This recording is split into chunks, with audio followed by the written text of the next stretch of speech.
So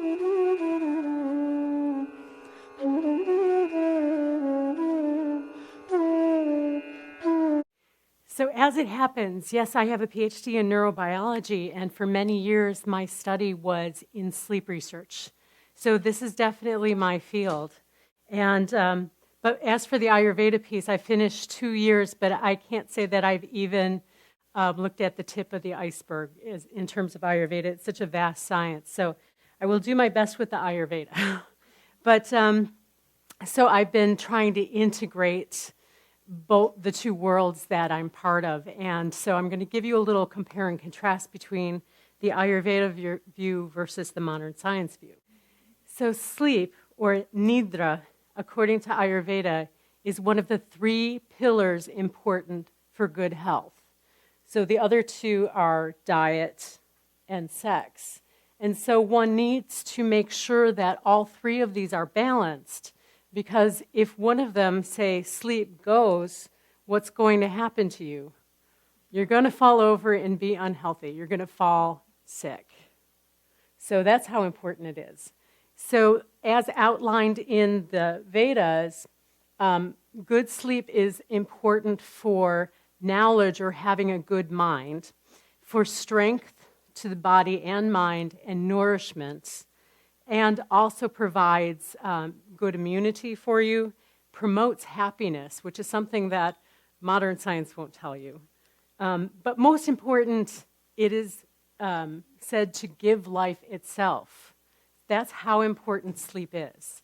And do we all really understand how important sleep is? I know that there was a time in society that it became a badge of honor to stay up all night working and to be this driving, working person. And I think due to education and maybe just more of an appreciation of sleep now, maybe people are getting thinking about their sleep now.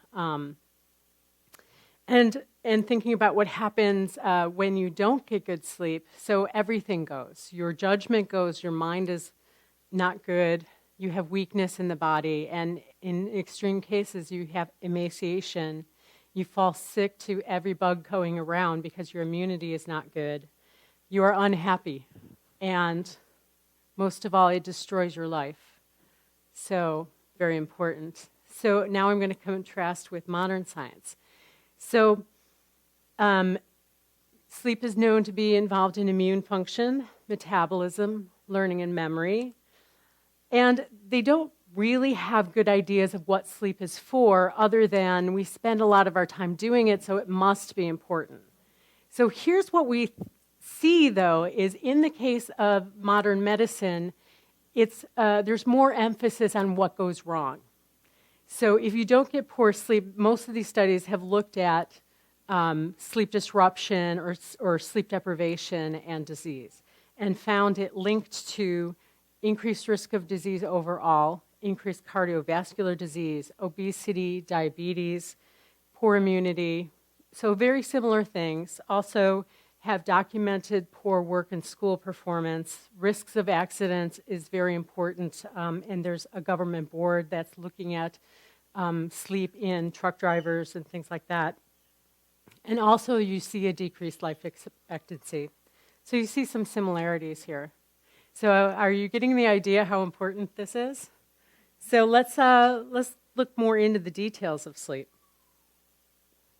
So sleep is not a unitary thing. You don't just go to sleep and stay in this one stage. There's many different kinds of sleep that you go in and out of throughout the night. So I'm going to compare the Vedanta, which is the science of consciousness, has described 3 stages of sleep. And then modern science also has described 3 stages of sleep and wakefulness. So the first one is wakefulness, or waking consciousness, Jagrat. And in waking consciousness, this ego self that we put on every day, which is separate from our soul. So this is our day-to-day personality, is active during wakefulness. And also our senses are looking outwards and perceiving the world around us. Whereas in the dream state, the perception is turned inward. We have inner perception, and also only our subtle body is awake. Our gross body is still asleep. And our mind is filled with just projections of the mind because it's not processing outer perceptions. It's only processing those thoughts running around our mind. And then there is dreamless sleep, and this is almost poetic because this is where your jiva rests, and then there is only your soul that witnesses your body. You don't have any sense of your body or your awarenesses. And it's so important to get this rest. Your mind just really needs it. And bad things can happen when you don't have this. And let's compare it. Very similar. Waking is known to have outward perception and awareness. Dream sleep, most importantly, contains this state called rapid eye movement sleep, or REM sleep. And this is the part where you have very, very vivid dreamings, and your eyes are flitting about. And it was first described in the laboratory in the early 1950s. And so you are acting there. What they find in REM sleep during these vivid dreams is that your brain is actually sending commands to your muscles as if you were acting out in normal life. And so the thinking, and then they know that there's an active system that comes and shuts off your muscles while you're dreaming. And the thought is that if you were running around acting out your dreams, it would be very unsafe for you because you're not processing your environment.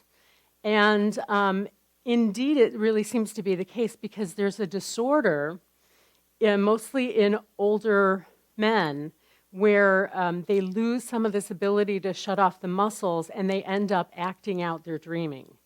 And I've seen some videos of persons with this disorder. There was a Japanese man who acted out being a samurai.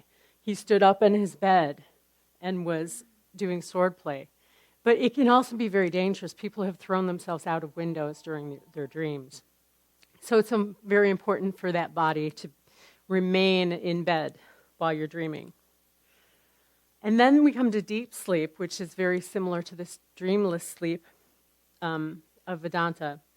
And so modern science also feels that this is a very important part of sleep.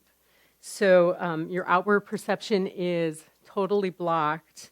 And what's happening in the brain, because we've actually recorded from the brain in sleep, and you have these gorgeous big waves of activity because all the neurons are kind of synchronizing together and pulsing. So it's a beautiful rhythm that your brain has during this slow wave sleep. So if we were to look in the laboratory and measure your sleep, you can see that it is in a unitary state. This kind of graph is called a hypnogram. So this is how we plot the stages of sleep across the hours of the night. So it goes in cycles. You go deep, deep, deep. These are deeper sleep. And you come back up and have a REM sleep period. And that's a cycle. And that's about 90 minutes to 2 hours. And you have 4 or 5 of them throughout the night. So another thing that's interesting about it is most of your deep sleep happens early in the night. And this is when it's very hard to wake up from that state of sleep. And then most of your dreaming happens later on in the night, and that's why you frequently wake up from dreams in the early morning. So how do you get to sleep? What are the sleep-inducing factors? So per Ayurveda, one such sleep-inducing factor is night itself. There's something about night that has this calmness, this dullness, that helps us go to sleep. And that's why day sleep is different from night sleep, and I'll get into that a little bit later.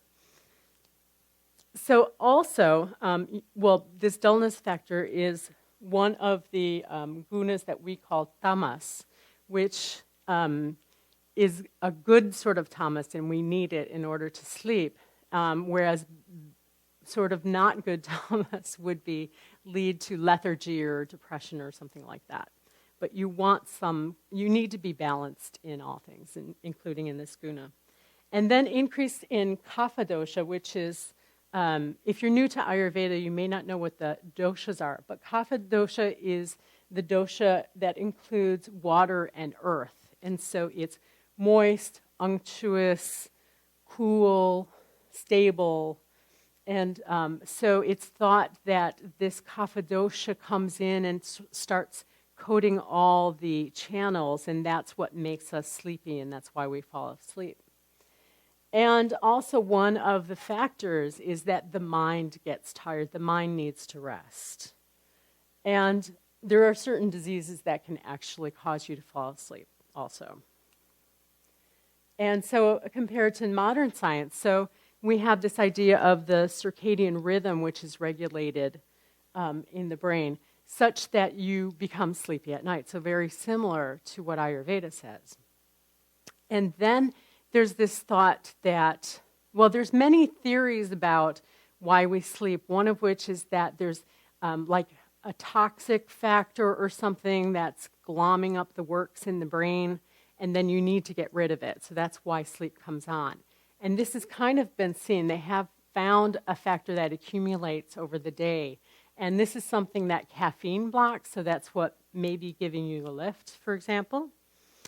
And there's a newer theory that I find really fascinating, and that's the fact, comes from the learning and memory field, is that what happens during sleep, particularly during slow wave sleep, is that your brain during the day is forming all these new memories, and what that is like different configurations at the ends of the neurons called synapses, and those get kind of full up, and then you can't actually store more memories, and so the idea is that during the night, what's happening during sleep is that the whole thing is getting down-regulated, so that you can store new memories.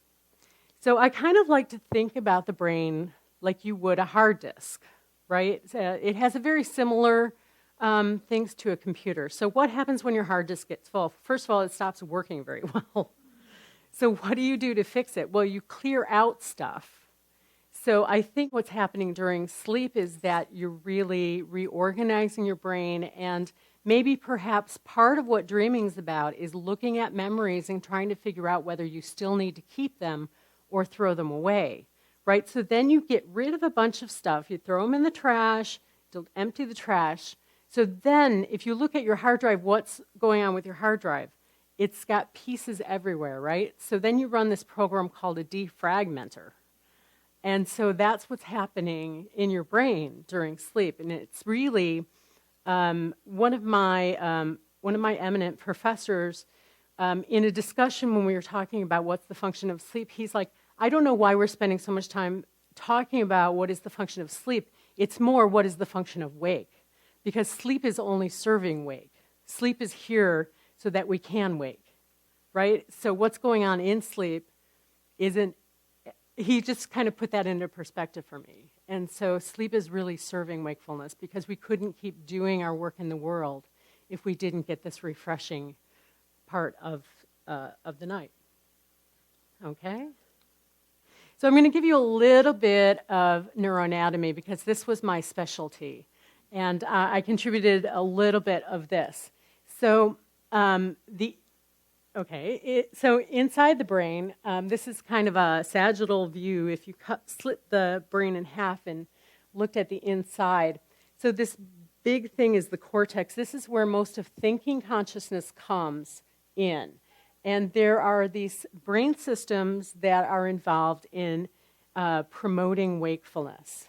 And so each of these cell groups uses a different neurotransmitter, and then it sends its projections or axons throughout the brain, particularly throughout the cortex. Now, some of these might be familiar to you: dopamine, histamine, acetylcholine, norepinephrine, serotonin, and hypocretin. And just some examples of how we know they work through wakefulness is some of your classic stimulants are dopamine system, like amphetamines. They work on the dopamine system. Histamine, well, if you take an antihistamine, you get drowsy. That's because it's blocking that system. The stimulation that you get from nicotine is working on the acetylcholine system, for example. And the hypocretin system is fairly recently recognized, but now it's known to be deficient in the sleep disorder narcolepsy, which causes people to be very sleepy throughout the day. So it's playing an important role keeping people awake. Now, in contrast, there is only really one sleep system, which is regulated by cells in the hypothalamus, which is a part of the brain known to be involved in regulating various bodily functions. Now, its job actually, it uses the neurotransmitter GABA, which stands for gamma-aminobutyric acid. You don't need to know that. But it is a major inhibitory neurotransmitter. So its job is to shut things off.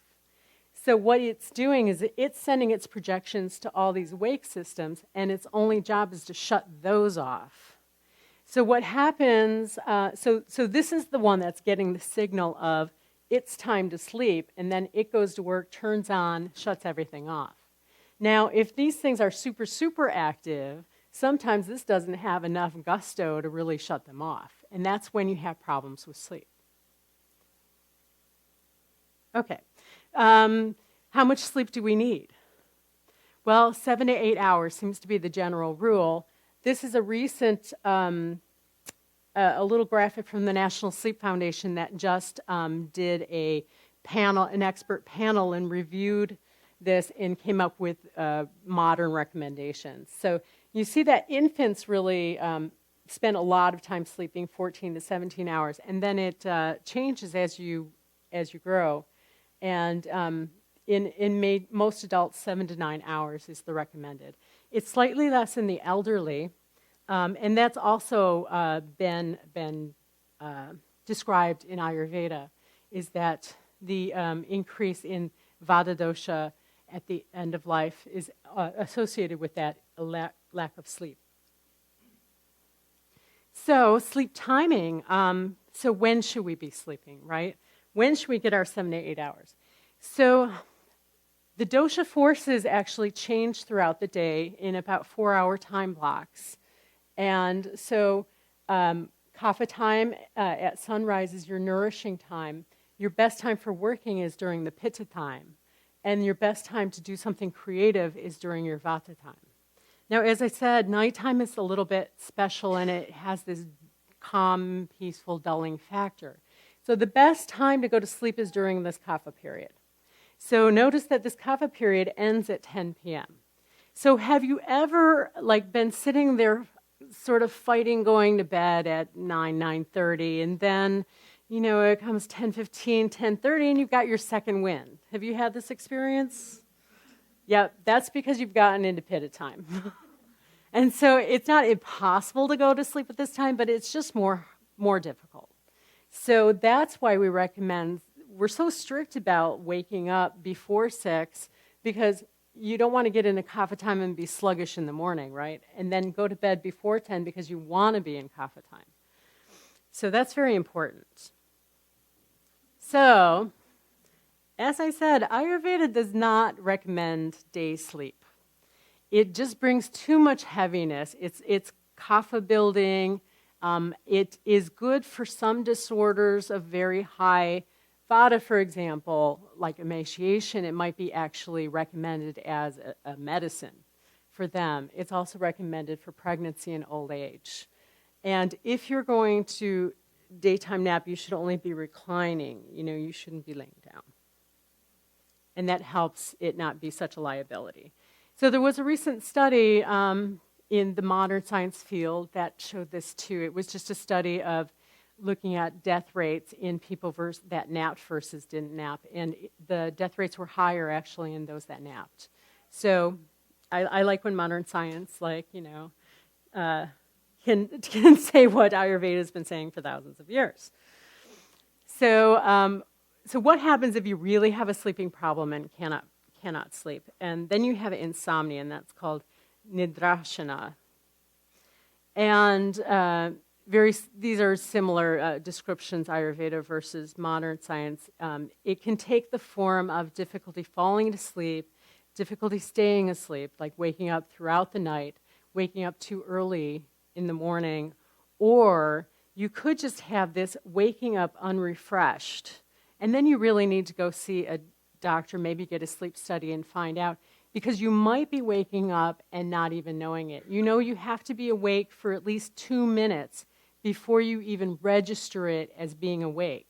So many times you will come to waking for so brief a time that you don't even know, and then you wake up and you don't feel good, but it's because your sleep's been so fragmented.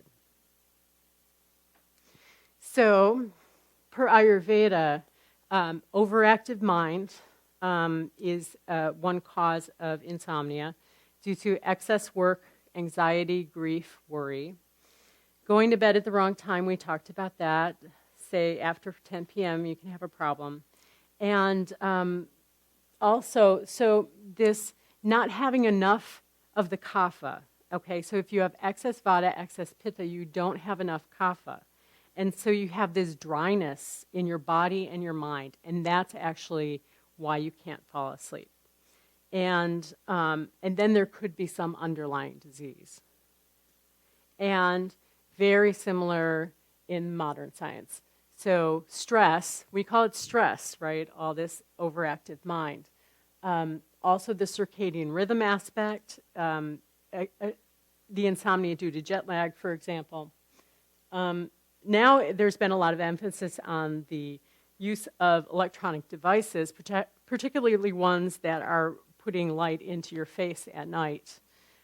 So all this electrical devices and movement is all vata. So if you're increasing vata, you're not giving your body the kapha that it needs to fall asleep. And so like I said, that sleep system is not able to overcome because you're amping up the wake system. So just this is what a hypnogram of an insomniac looks like. You just see these huge bars of waking throughout the night. So there's just not enough sleep, particularly, here's the deep stages of sleep. They're just not getting enough of that deep sleep also. So if this is you, we're going to give some tips for like just generally like if your sleep's a little off. But if you have a serious insomnia problem, please come to the clinic. Please see a Vedika, and because there's things that can be done. There's in addition to the tips that we'll be giving, and so I'm just going to cue this up for Ananta, who will give you the practical tips. But ways to treat is with bedtime routine and with things that will reduce this dryness, because you want to bring unctuousness. And very similar in modern science, we have a list of things to do called sleep hygiene, which includes keep a regular bedtime, don't do activities in your bed, and quiet everything down before you go to sleep. And sleep medicines actually are just trying to increase that inhibitory drive, that GABA drive.